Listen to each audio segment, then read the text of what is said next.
Being invisible can hurt, but being seen can feel just as confronting. In this episode, I explored the moment someone finally sees you, not as a role, a label, or a version they created, but as you. I reflect on the difference between unsafe exposure and safe witnessing, and why visibility needs care, trust, and permission. This is an episode for everyone who has hidden parts of themselves and is learning what it means to be seen without feeling exposed. Welcome to Not Just a Story with Rose Davidson, where lived experience becomes meaning and stories create impact.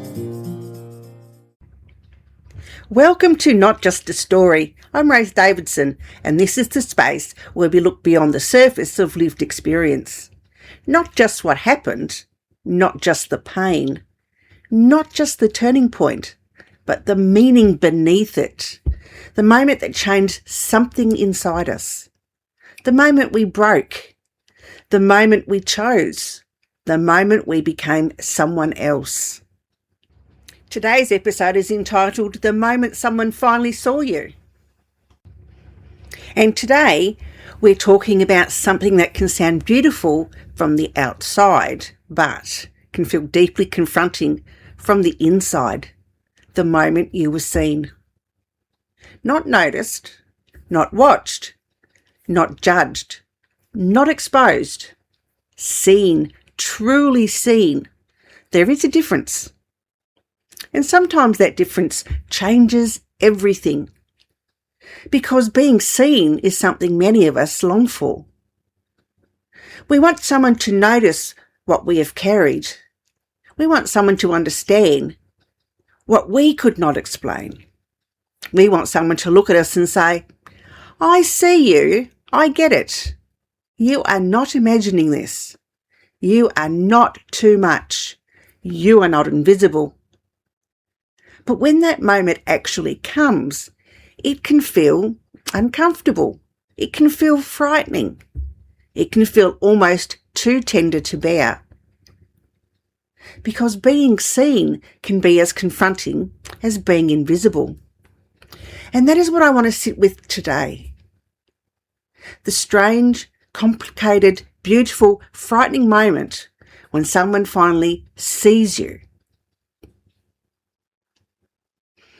For many people, hiding does not begin as a choice. It begins as protection. We learn to hide parts of ourselves because, at some point, those parts were not safe to show. Maybe we were dismissed. Maybe we were laughed at. Maybe we were punished for speaking. Maybe we were told we were too dramatic, sensitive, difficult, selfish, emotional, attention-seeking, or just plain making things up. Maybe we shared something once and it was used against us. Maybe we trusted someone with the truth and they made us regret it. So, we learned. We learned what to keep quiet. We learned which emotions were acceptable. We learned how to smile at the right time. We learned how to say, I'm fine, even when we were anything but fine. We learned how to perform being okay. And for a while, that hiding may have helped us survive. It may have kept the peace. It may have kept us safer. It may have helped us get through a home, a relationship, a workplace, a family system, or a season of life where being fully ourselves just wasn't welcome. So I don't want to shame hiding. Hiding often has intelligence in it. Hiding can be the nervous system saying, this is not safe yet. Hiding can be the heart saying, I need more time. Hiding can be the mind saying, I cannot risk being hurt like that again. And sometimes hiding is the only way we know how to stay intact. But then something happens, sometimes quietly, sometimes unexpectedly. Someone sees through the performance. Someone hears the tremble beneath our words. Someone notices the pause before you answer. Someone recognises that the version of you everyone else accepts is not the whole story. And instead of demanding more from you, they make room. They don't force the story out of you. They don't rush you. They don't turn your pain into their curiosity. And they don't make your truth about them. They simply stay present. And in that presence, something inside you realises, maybe I don't have to disappear here. That is safe visibility. Not being put on display, not being pushed into the spotlight, not being told to be brave before you're ready. Safe visibility is being met with care. It is being witnessed without being consumed. It is being heard without being corrected.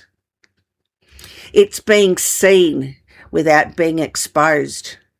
And for someone who has spent years hiding, that kind of witnessing can feel almost unbelievable.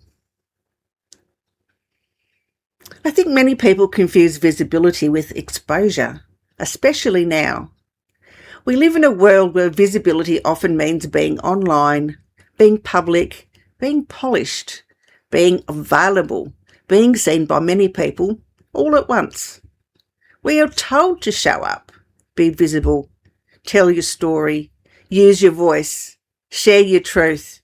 And yes, there is power in that.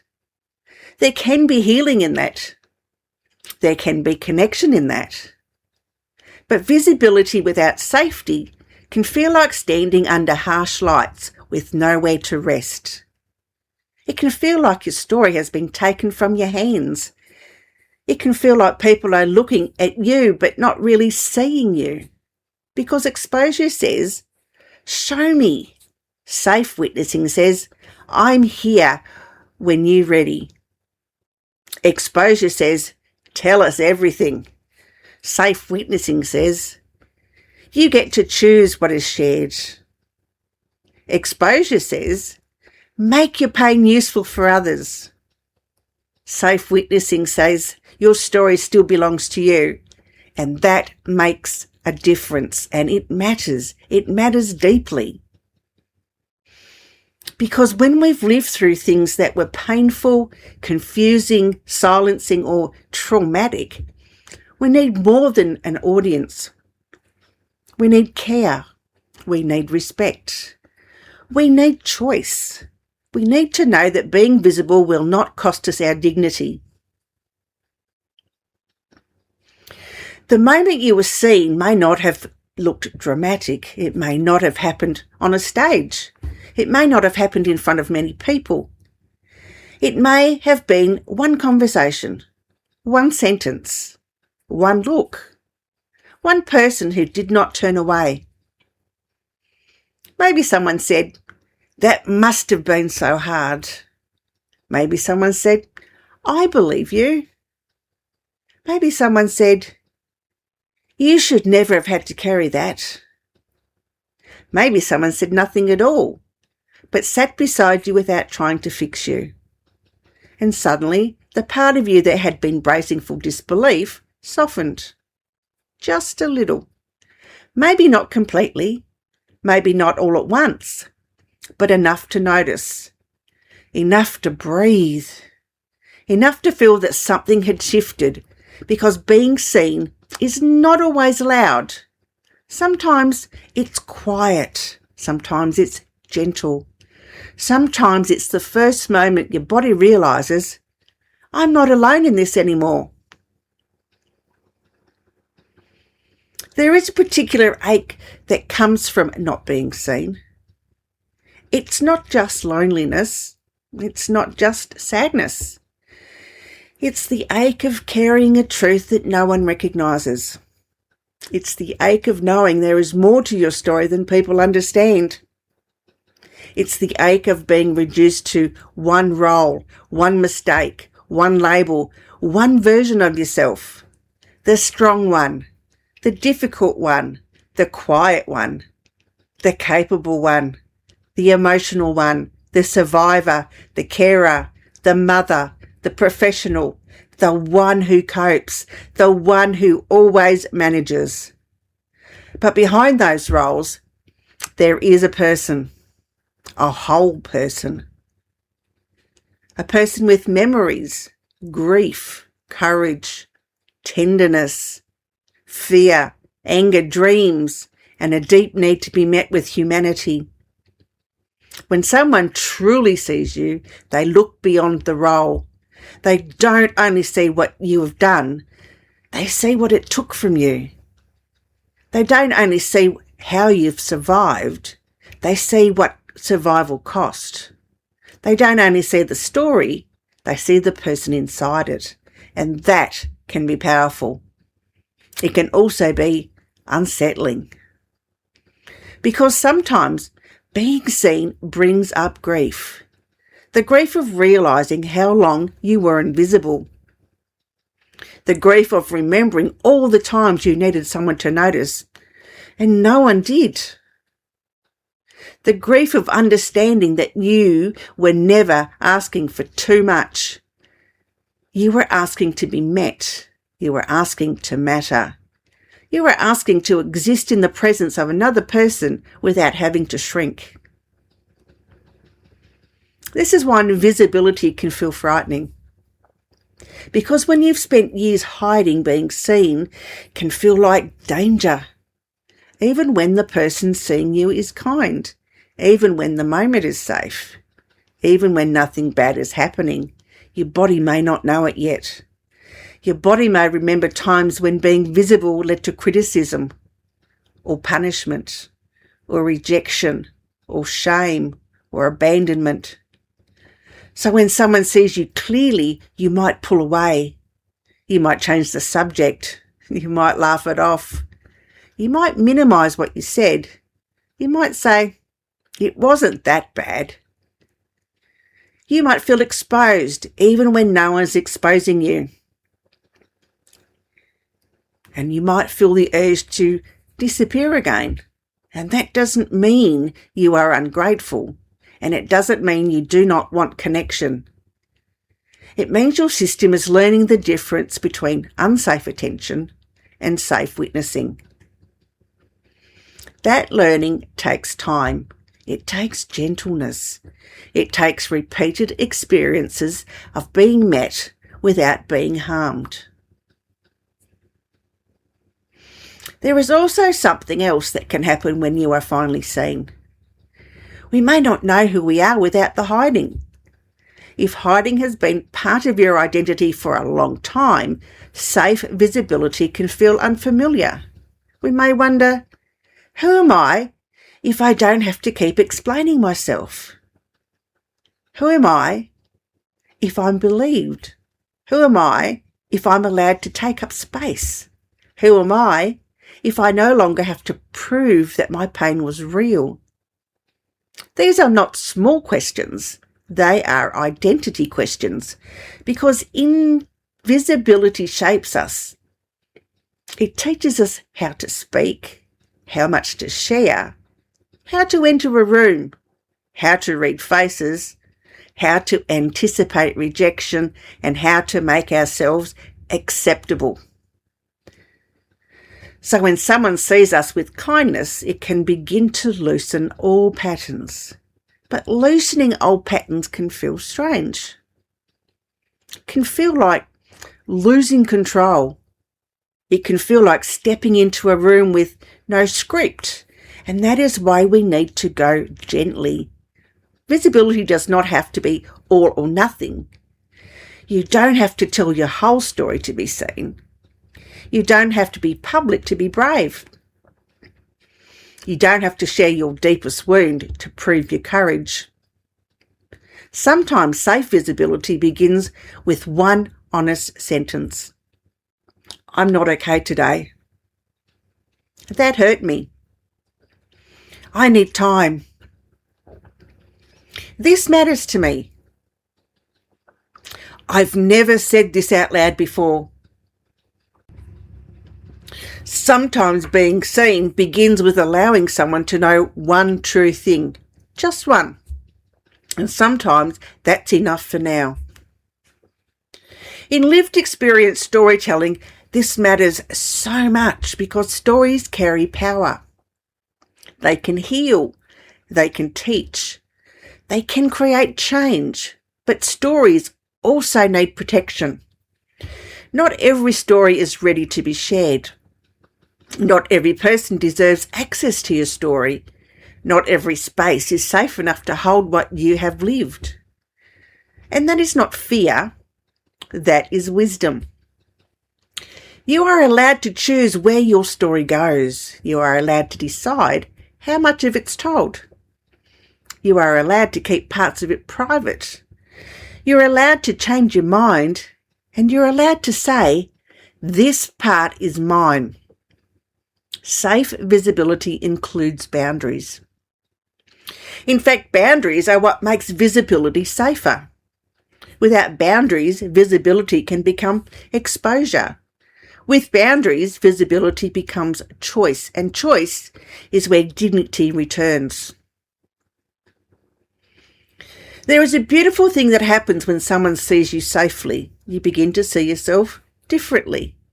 At first, you may borrow their belief. You may not fully believe you are worthy of being heard. You may not fully believe your story matters. You may not fully believe that what happened to you deserves care. But someone else's steady witnessing can become a mirror. Not a mirror that distorts you, not a mirror that tells you who to be, but a mirror that reflects back your humanity. And little by little, you may begin to think, maybe I wasn't too much.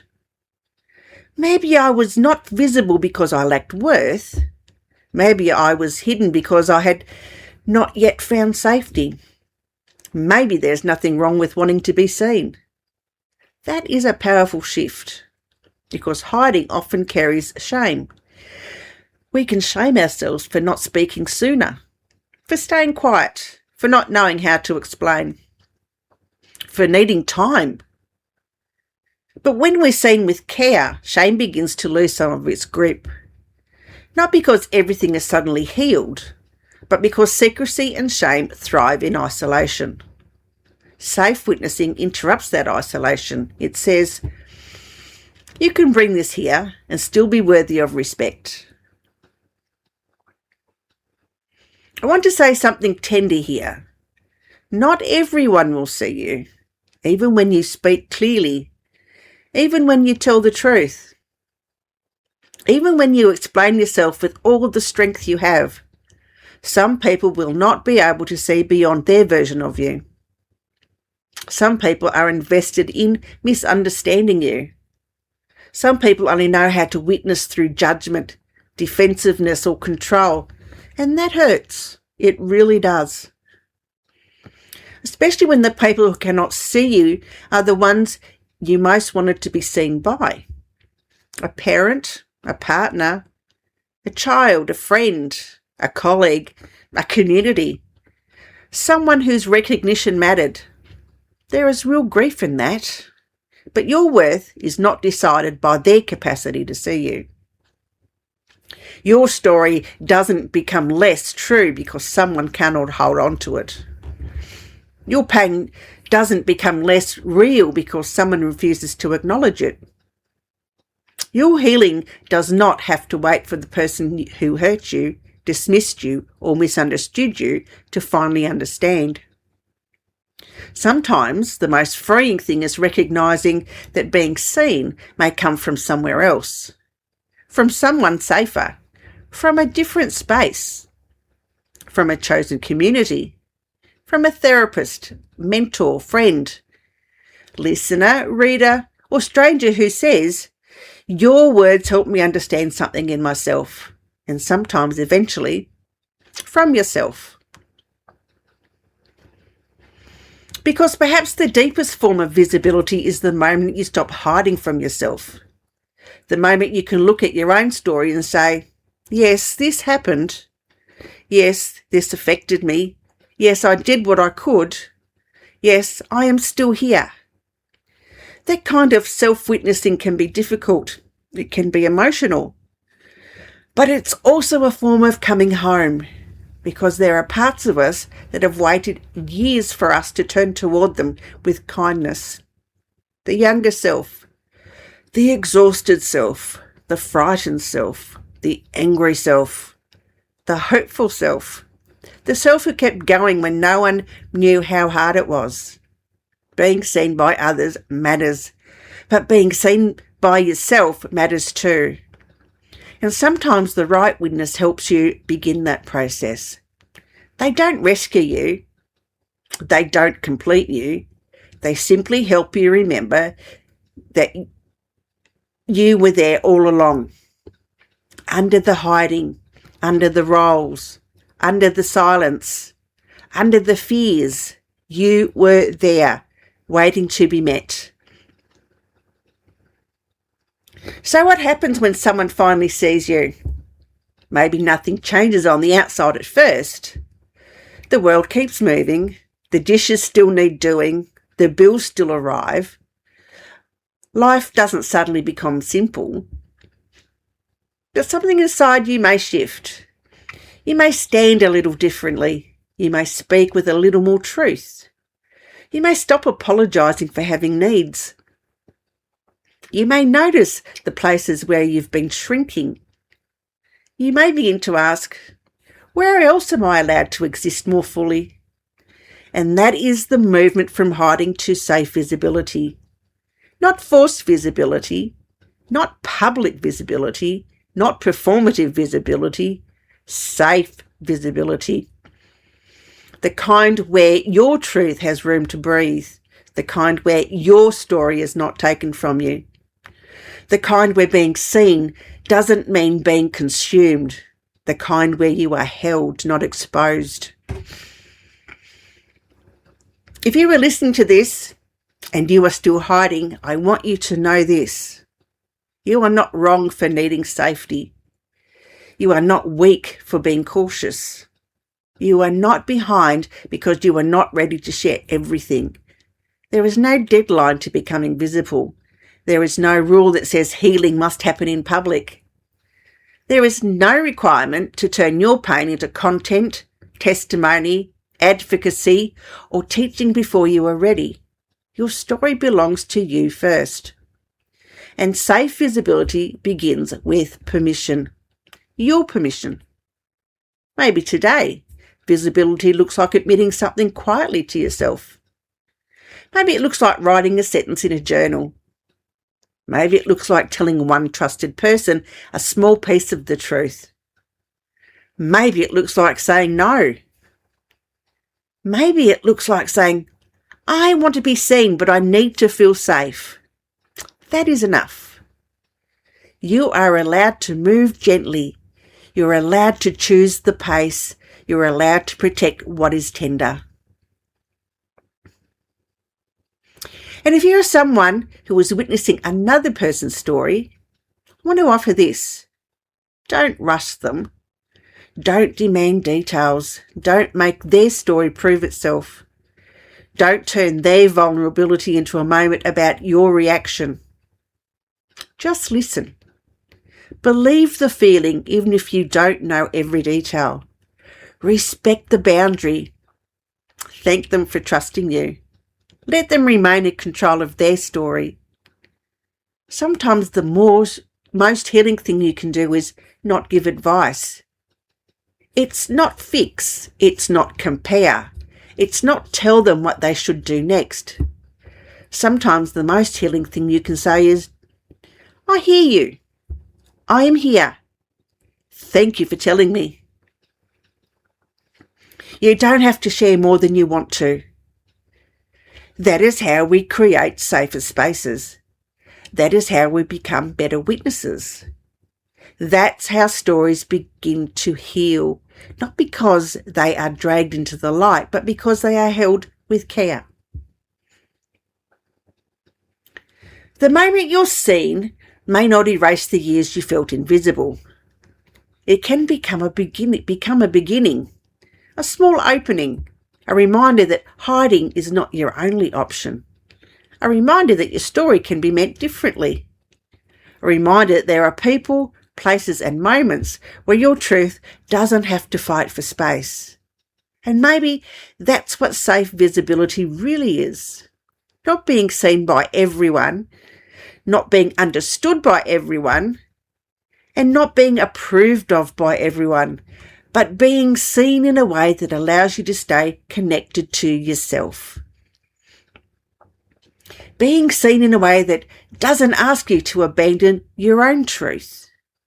Being seen in a way that says, you're allowed to be here, fully, gently, honestly, at your own pace. Before we close, I want to leave you with one reflective question. Where in your life are you ready to be seen more safely, gently and truthfully? Not loudly, not all at once, not for everyone, but safely, gently, truthfully. Take that question with you. Let it sit beside you.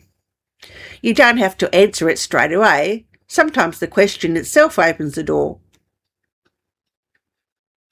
Thank you for joining me for this episode of Not Just a Story. Your story doesn't have to be public to matter. It doesn't have to be polished to be meaningful. And it doesn't have to be shared with everyone to be worthy of care.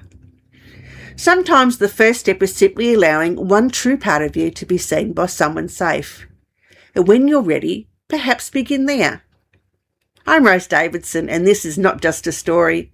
Until next time, be gentle with the parts of yourself that are still learning it is safe to be seen. Until next time. Thank you for listening to Not Just a Story with Rose Davidson. If something in this episode stayed with you, you're invited to reflect on your own story, in your own way, in your own time. And if you feel ready, you can share your story through the Impactful Voice Project at rosedavidson.com.au. This is a space where lived experience is honored and stories are shared with care. Until next time, your story matters.